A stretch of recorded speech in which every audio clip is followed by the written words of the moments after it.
শুভ সকাল বন্ধুরা, কেমন আছো তোমরা? আশা করছি সবাই ভালো আছো, সুস্থ আছো। আর আমরাও বেশ ভালোই আছি। তো 2-3 দিন ভিডিও পোস্ট করা হয় না, আর কি ভিডিও এডিট করার টাইম পাচ্ছি না। আমি রাত্রেবেলা ভিডিও এডিট করি না, দিনের বেলাটা করি। আর এই 2-3 দিন দিনের বেলা আমার ভিডিও এডিট করা হয়নি, কারণ কি বাবুর স্কুলে গেছিলাম, বোনের বাড়িতে গেছিলাম, যার জন্য ভিডিও এডিট করার টাইম পাইনি। তো দেখো, কালকে রাত্রে আমার শাশুড়ি আটা মেখেছিল রুটি বানাবে বলে, আর অনেক কটা ভাত ছিল সকালের। তো তারপর হঠাৎ আমার শ্বশুর বাড়িতে আসলো বিরিয়ানি নিয়ে। তো শ্বশুর গেছিল জমি রেজিস্ট্রি করতে, তো অন্য লোকের। তো আমাদের গ্রামে যে যাই কিছু করুক না কেন, আমার শ্বশুরকে জানিয়ে করে বা নিয়ে করে। তো একজন আর কি, আমার ননদ জ্যাঠা শ্বশুরের মেয়ে জমি রেজিস্ট্রি করবে, যার জন্য আমার শ্বশুরকে নিয়ে গেছিল। তো ওখান দিয়ে এবার ওরা বিরিয়ানি কিনে পাঠিয়েছে। তো রাত্রে আমার হাজবেন্ড আর আমার বাবু বিরিয়ানি খেয়েছে, আর সকালের কটা ভাত ছিল সেটা আমার শাশুড়ি খেয়েছে, শ্বশুর আর খায়নি। আর আমিও সকালের ভাতটাই খেয়েছিলাম, যার জন্য আটা মাখা ছিল। তো সেটা রুটি বানানো হয়নি, কারণ কি ওই রুটি বানালে কেউ আর খেত না, খালি খালি নষ্ট হয়ে যেত। যার জন্য আমি বললাম যে থাক, ওই মাখাটা রেখে দাও, সকালে করা হবে। তো সকালে রুটি হচ্ছে, তার সাথে এই দেখো একটা সবজি বানাচ্ছি, আর আমি করছি পাস্তা। কারণ কি দুজনের মতো আটা মাখা হয়েছিল, তো আমরা তো 4 জন, তো আর দুজনের কি খাবো, তার জন্য ভাবলাম তাহলে পাস্তা বানাই। দুজনা রুটি খাবে, দুজনা পাস্তা, আর কি মিলেমিশে সবাই খাবে। তো পাস্তা বানাতে গেলেও তো সবজি লাগবে, তো বেশি করে একটু সবজি দিয়ে দিয়েছি। ওখান থেকে অর্ধেকটা রুটির সাথে তুলে রাখলাম, আর অর্ধেকটা দিয়ে পাস্তা বানালাম। আর তার সাথে একটু টমেটো সস নিয়ে আসলাম। আর এখানে বাবু আর বাবুর প্রাইভেট পড়াতে এসছে ওর দিদি, ওই দিদির জন্য আর কি প্লেটে করে দিলাম। তো দুইজনকে দিয়ে আসলাম, ওরা খাচ্ছে, আর এদিকে আমরা এখন বসে বসে খাচ্ছি। তো এই যে দেখো, শাশুড়ি এদিকে রুটি বানাচ্ছে, আর যেহেতু কালকে রাত্রে মাখা ছিল আটাটা, এত সুন্দর সফট হয়েছে রুটিটা, কি বলবো, একদম তুলোর মতো হেভি সুন্দর রুটিটা হয়েছে। আর খেতেও খুব টেস্ট হয়েছিল। তো যাই হোক, সকালের খাওয়া দাওয়া তো সবাই হলো, রুটি আর ভাজা দিয়ে আর পাস্তা দিয়ে। বেশ ভালোই লাগলো খেতে। তারপর স্নান টান করলাম, স্নান করে কিছু জামা কাপড় কাচলাম, তো সেগুলো এখন ছাদে চলে এসেছি মেলতে, আমি আর বাবু। আর আজকে প্রচুর পরিমাণে রোদ পড়েছে, যার জন্য মাথায় ঘোমটা নিয়েছি। আর তোমরা দেখো, মানে একদম রোদ কেমন। তো তাড়াতাড়ি করছি, কারণ কি আবার দুপুরে রান্না, আর আমার না দুপুরে রান্না করতে একদম ভালো লাগে না, কেমন যেন মনে হয় সারা দিনটাই চলে যায়। সকালে রান্না করব, তারপরে সারা দুপুরটা বিকেলটা ফ্রি পাওয়া যায়। আর দুপুরে রান্না করতে গেলে না সেই 2, 3, 4টে বেজে যায়, মনে হয় ভালোই লাগে না।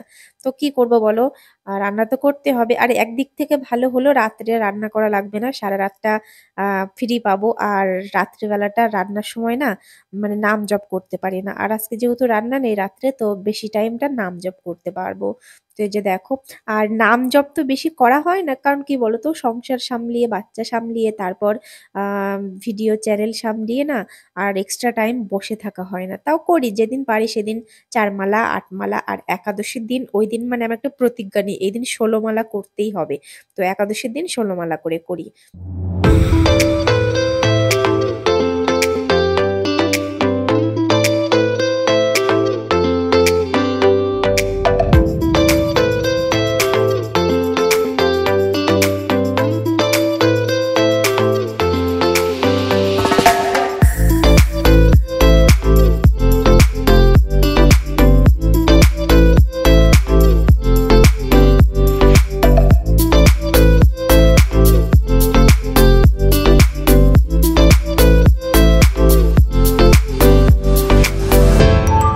দুপুরে রান্না করতে চলে এসেছি। সকালবেলা অনেকটা মটরের ডাল ছিল, ভাবলাম তাহলে ডালটা ভিজিয়ে রাখি, পেস্ট করে বড়া করে আলু দিয়ে তরকারি করতে পারবো। আর আমার মটরের ডালের বড়ার তরকারি খেতে সত্যি বলছি খুবই ভালো লাগে। তো এখানে আমি আদা, তারপর কাঁচা লঙ্কা, নুন, হলুদ আর বেশি করে একটু কালো জিরে দিয়ে দিয়েছি। এভাবে বড়া বানালে সত্যি খুব টেস্ট হয়, শুধু শুধুই খেতে ভালো লাগে। তো অনেকটা ডাল ভিজিয়ে ফেলেছিলাম, আন্দাজটা বুঝতে পারিনি, যার জন্য অনেক কটা বড়া হয়েছিল। তো সবটা দিয়ে তো তরকারি করা যাবে না, তো শুধু শুধু সবাইকে 2-3টে দিয়ে দিয়েছি। আর গরম গরম মচমচে বড়া খেতেও খুব ভালো হয়েছিল। তো আর আমার বাড়ির লোক না এই ডালের তরকারিটা খেতে চায় না, কিন্তু আমার তো সত্যি খুব ভালো লাগে।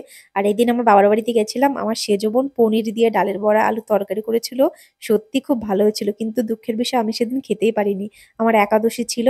তো পরে বোনকে বলেছিলাম আমাকে বানিয়ে খাওয়াবি, তো পরে বানিয়ে খেয়েছিলাম। তা এই যে দেখো, লাল লাল হয়ে গেছে বড়াগুলো, এখন আমি নামিয়ে নেব। আর তার সাথে করব মোচা ঘন্ট। শাশুড়ি কালকে মাঠ থেকে একটা মোচা এনেছিল। ভাবলাম রান্না করব না, কিন্তু কি মনে হলো যে করেই ফেলি।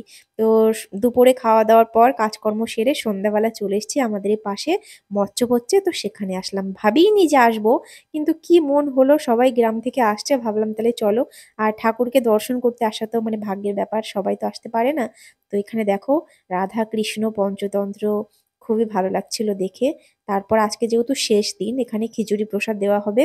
তো ঠাকুরকে দর্শন করে কিছু ছবি তুললাম, ভিডিও করলাম, তারপরে চলে আসলাম প্রসাদ খেতে। আর দেখো কত লোক, মানে প্রচুর লোক এসছে। আর এরকম শীতের সময় সবাই মিলে একসাথে বসে খেতে না সত্যি একটা পিকনিক পিকনিক মনে হয়।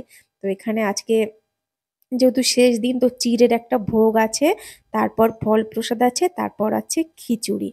তো এই যে দেখো বাবু এসেই বলছে মা আমাকে খেলনা কিনে দাও, খাবার কিনে দাও। তারপরে বউকে বললাম যে আগে চল প্রসাদটা খা, তারপরে যে দেখো হাতে দিয়ে গেল চিড়ের প্রসাদ। আর এই চিড়ের প্রসাদের কোনো তুলনাই হয় না, এতটা স্বাদ হয় কি বলবো। তো বাবুকে দিলাম, বাবু খেলো না। তো তারপরে আমি একটু নিয়ে খেলাম। তো এবার চলে আসবে ফল প্রসাদ। এই যে দেখো এখন চলে আসছে ফল প্রসাদ, আর ফলের মধ্যে ছিল শাকালু। তো আমার কপালে শাকালুটাই পেয়েছিলাম, আর বেশি কিছু পাইনি। তো তারপর খাবো প্রসাদ, খিচুড়ি প্রসাদ। তো খিচুড়ি প্রসাদটা সত্যি খুব স্বাদ হয়েছিল, কিন্তু দোষের মধ্যে পাতলা হয়ে গেছিল। তো আমার শাশুড়ি আবার খিচুড়ি খেতে খুবই ভালোবাসে, তো আমার শাশুড়ি তারপর গ্রামের আর 2-3 জন মিলে ওরা পিছনে আসছে, আর আমরা মোটরসাইকেলে চলে আসলাম। যেহেতু আমাদের বাড়ি থেকে অনেকটা দূর, হাঁটতে আমার একটু ভালো লাগছিল না। তো হাজবেন্ডকে বললাম চলো আমরা বাইকে করে যাই। তো আমরা বাইকে এসেছিলাম। তো প্রসাদ খাওয়ার পর চলে আসলাম বাদাম কিনতে। আমি আবার যেখানেই যাই বাদাম দেখলে না ভালোই লাগে না, বাদাম আমার কিনতেই হবে। তো বাদাম কিনলাম, বাবু একটা বাবুল কিনলো আর কিছু খেলনা কিনলো। তারপরে সোজা আমরা চলে যাব এখন বাড়িতে। আজকের ভিডিওটা এই পর্যন্ত। ভিডিও কেমন লাগলো অবশ্যই বলো। তো সবাই ভালো থেকো, সুস্থ থেকো। আজকের মতো এই পর্যন্ত।